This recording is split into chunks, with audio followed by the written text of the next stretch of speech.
Hello, greetings from beautiful Greene County, New York. I'm standing on two and a half acre parcels I've just purchased. This is a hayfield, and I've been negotiating the purchase of this since April 14th, and we finally got the deal done.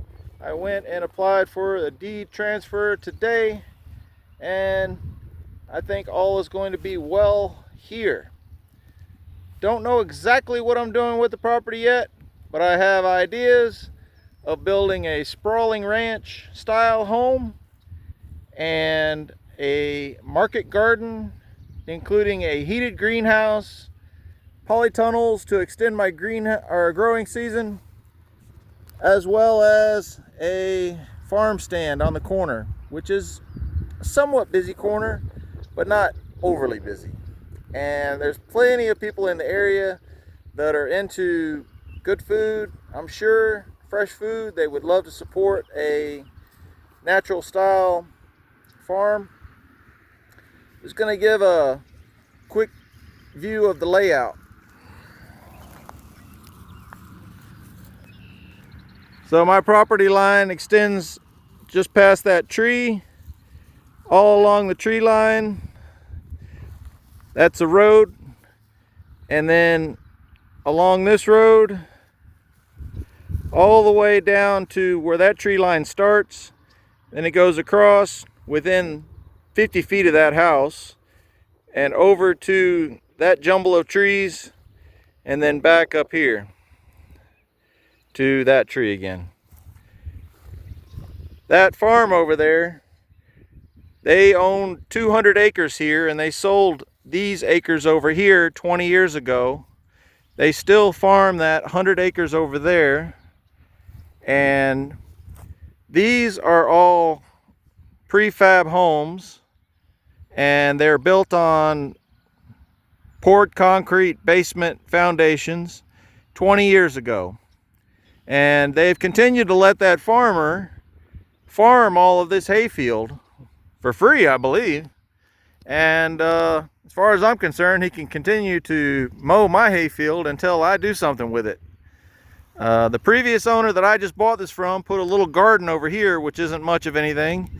And he said it's a good soil, but I can tell it's very hard clay, and it's definitely going to need some amendments for a market garden, which is fine. Now this area over here is very wet, and I intend to put drainage in there eventually and fill that in a little better, make it dry, make it drain. And I'm thinking to build 2 ponds, maybe a natural pool, and then the market garden, and then a ranch style house on a slab, and then possibly another house here, and then a farm stand on the corner. So that's my vision right now, and we'll see how far we get with all this. But like I said, it took 2 months to get this far, it's really a short time to negotiate a real estate sale and to complete the sale. The guy was pretty adamant about his price, and he finally acquiesced to my final offer, which ended up being $30,000 per lot, and each lot is 2.5 acres, which makes these 2 of the most expensive lots in Greene County outside of any town. And that's fine.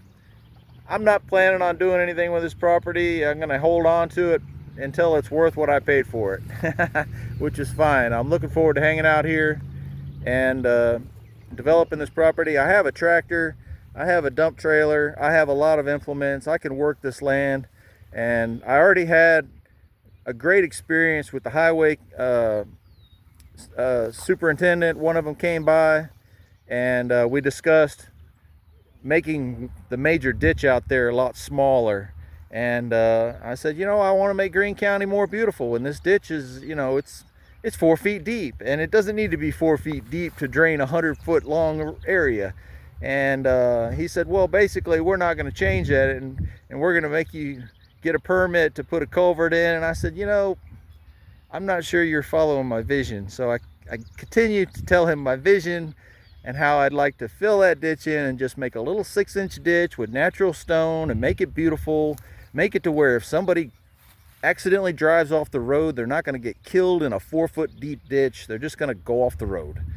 And he seemed to share, you know, I don't know if he really followed my vision completely, but he took pictures and he said, you know, we got an idea of where the water's falling, which direction, and we had an argument a little bit there. He thought it was channeling a lot more water. I said, well, it's certainly not channeling enough water to need a 4-foot ditch, because there's no mountains next to me. There's not even any hills.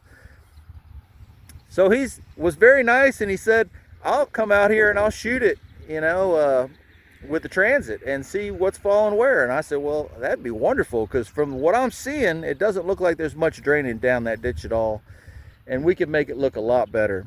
So God is good all the time. He's really blessed me with this land, and I'm going to do everything I can to be a good steward of this land, to make it beautiful, make it natural as possible, and to just continue the tradition that the farmers continued here, that he's been having here for over 100 years. So grateful to be here, and thank you all for tuning in. Maybe you can follow along more as I build what some might call a homestead here on these 5 acres.